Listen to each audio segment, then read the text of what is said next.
Shalom a mis hermanos del grupo Yeshua HaMashiach Jai, y a mis hermanos de la Keilat, Torah. Damos gracias a Adonai Elohenu, por nuestro Nefesh, Neshama y Ruach.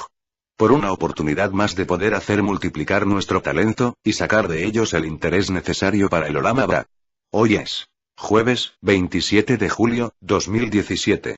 Quinto día, 4 de Av, 5777. Bienvenidos a esta Keilat virtual.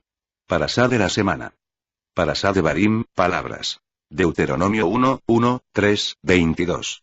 Haftará. Isaías 27. Dichos de nuestro Rebbe Yeshua, código nazareno, código netzarita, Sofen Amalhutí, Obrit Hadashah. Marot Elohim, visiones de Elohim, Apocalipsis. 17. Recuerden que puede hacer cualquier exposición, resumen, pregunta, propuesta, etcétera.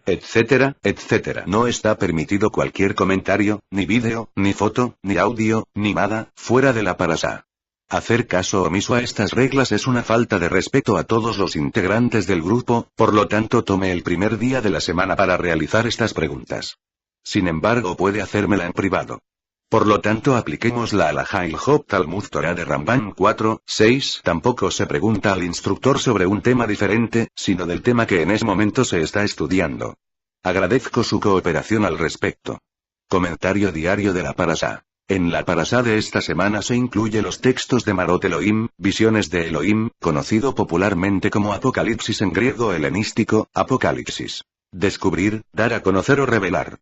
Los que ya me conocen saben que ciertamente en temas proféticos, soy muy cauteloso. ¿Por qué? Por la sencilla razón que dar interpretación a una profecía o decir esto es lo que realmente será, o esa es su verdadera interpretación me convierte en un profeta, un enviado del Eterno. Y la pregunta es, ¿realmente me envió el Eterno a dar tal interpretación? Esa es una pregunta lógica y básica que cada uno debe hacerse al decir o afirmar de algún modo que tal profecía será esto, o será aquello. No sé los demás, pero para mí es un tema delicado y no lo tomo a la ligera. Muchos profetas autoproclamados dicen, esto es así, o esto será de esta manera. Pero ¿realmente esa interpretación se la dio el Kadosh Baruj Hu? ¿Puede demostrarlo? Eso, hermanos, es lo que usted debe preguntarle a esas personas que de manera irresponsable, dan interpretaciones sobre el libro de Revelaciones, Apocalipsis, como si fuera un tema que se toma a la ligera. Yo de eso me cuido mucho pues apegado al método científico, si no puedo confirmar algo, o aún no tengo las respuestas a toda pregunta, ni lo enseño ni lo divulgo. ¿Por qué? Porque yo aún no tengo todo claro ni mucho menos lo puedo demostrar. Los que ya me conocen saben que no vengo de ninguna religión y descubrí al Eterno, por el mismo método científico que me estaba enseñando supuestamente a negarlo. Por lo tanto en mi caso la lógica y basamento científico de las evidencias, sean tangibles, o por analogía, o pueda ser demostrado, son mis bases para los estudios de Torah. Es por ello que los libros proféticos, no son mis libros de divulgación y enseñanza. ¿Por qué? No soy profeta ni el Eterno me ha dicho, he aquí la interpretación de tal libro, ve y enséñela. Aquel que el Eterno le haya dicho tal cosa, Baruch Hashem, mis respetos y consideración, pero aún así ante esa persona sería tan cauteloso como Gidón, Gedeón, Shofetim, jueces. 6:17 Y él le respondió, te ruego, si he hallado gracia ante tus ojos, dame señal de que eres tú mismo quien hablas conmigo. Si realmente el Eterno ha hablado contigo, dame una señal inequívoca de tal hecho. Esa sería mi respuesta a tal persona.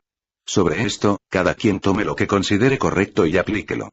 Devarim, Deuteronomio 18:20 Pero el profeta que tenga la presunción de hablar en mi nombre palabra que yo no le haya mandado decir, o que hable en nombre de otros dioses, el tal profeta morirá.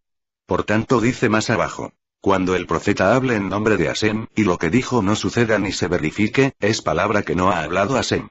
Con presunción la habló el tal profeta, no tengas temor de él. Ciertamente usted puede decir que, ¿acaso interpretar una profecía no me hace profeta? Quizás si la guarda en su corazón y la deja allí como reseña personal de algo que supuestamente pueda pasar, ciertamente eso no lo hace profeta. Pero si la divulga como enseñanza ya es otra cosa. ¿No lo cree? Por tanto yo en lo particular me guardo de tal asunto, ni interpreto profecías, ni mucho menos las enseño. Quizás pueda tener una reseña al respecto, y me la guardo pues no estoy seguro que será de esa manera. Para no caer en males mayores como dice Yehezkel, Ezequiel 13:3 Así dice Adonai Hashem. Hay de los profetas insensatos, que se inventan profecías. cosas que nunca vieron, siguiendo su propia inspiración. Hombres del Eterno como Daniel, tuvieron este tipo de inquietud de conocer qué dicen las profecías, pero ¿qué método usaron? Veamos qué nos dice el mismo Sefer, libro, de Daniel. 9, 1 al 3 En el año primero de Darío, hijo de Asuero, del linaje de los Medos, que fue hecho rey sobre el reino de los Caldeos, en ese primer año de su reinado, yo, Daniel, entendí de los libros que, según la palabra de Hashem dada al profeta Jeremías, el número de los años que habría de durar la desolación de Jerusalén serían 70 años. Entonces volví mi rostro hacia Adonai, Elohim, buscándole en oración y ruego, en ayuno, cilicio y ceniza. Vaya que extraordinario. Qué manera de buscar la interpretación a una profecía escrita. ¿Cuántos han usado ese método cuando leen el libro de Revelaciones? ¿O esta?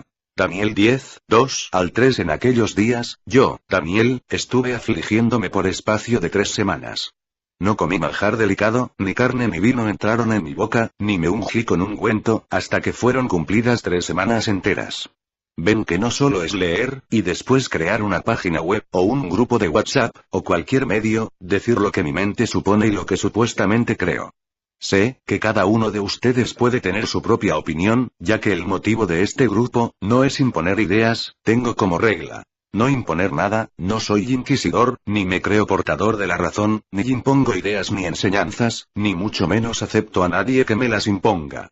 El que enseñe, en el grupo que lo haga con ruaj, espíritu, de mansedumbre, considerándose a sí mismo primero, antes de dar juicios, o opiniones personales que pueda causar malestar a otros, es preferible que ni lo haga. Muchos de ustedes pensarán que soy muy radical en este asunto, pero creo que soy claro en mi argumento, el cual es netamente mi opinión personal, y tomo concordancia textos de la Tanaj y de los escritos netzaritas, como dije antes cada quien tome su propia opinión al respecto. Por lo que vamos a dar comentarios de lo que se maneja en general sobre este Sefer de Revelaciones, los aspectos básicos de su mensaje. ¿Qué datos tenemos al respecto? Fechas aproximadas de su redacción. Sobre esto, no existe unanimidad pues algunos dicen que se escribió en Asia Menor a finales del reinado de Domiciano entre 90-95 de nuestra era. Según fuentes de Ireneo, Victorino, Eusebio y Jerónimo. Y otros opinan que fue en el reinado de Nerón año 57-68 de nuestra era.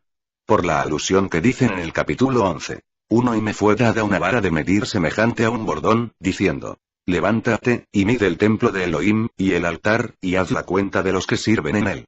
Dando a entender que el templo aún seguía en pie, por lo que exige una fecha anterior, al año 70.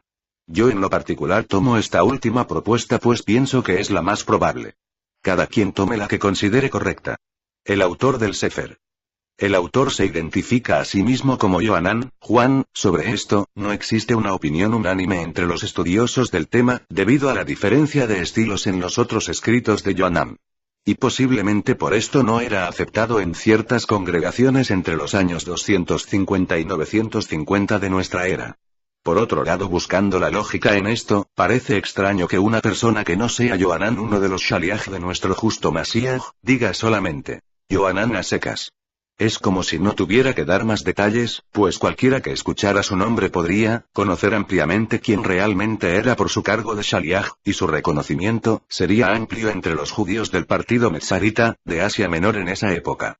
Ya que si fuera otro Yohanan su nombre iría acompañado con otro distintivo, ya sea de lugar, o de sobrenombre, como por ejemplo, Juan Nepomuceno, o Juan de Nepomuk, o Juan Crisóstomo entre otros. Por otro lado también existen similitudes entre el escrito de Yohanan y el libro de Revelaciones por ejemplo. 19:13 Y vestido de una ropa teñida en sangre, y su nombre ha sido llamado Jadabar, Hashem.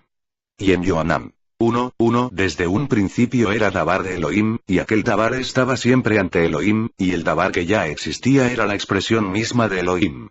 En el cual, es el único Sefer donde Yohanan da un sentido antropomórfico, al Dabar de Elohim, del cual el cristianismo le agregó conceptos de un ser, o persona, derivado de ideas filosóficas platónicas, estoicas, gnósticas y neoplatónicas, las cuales han sido estudiadas a profundidad en el tema de forjadores del cristianismo.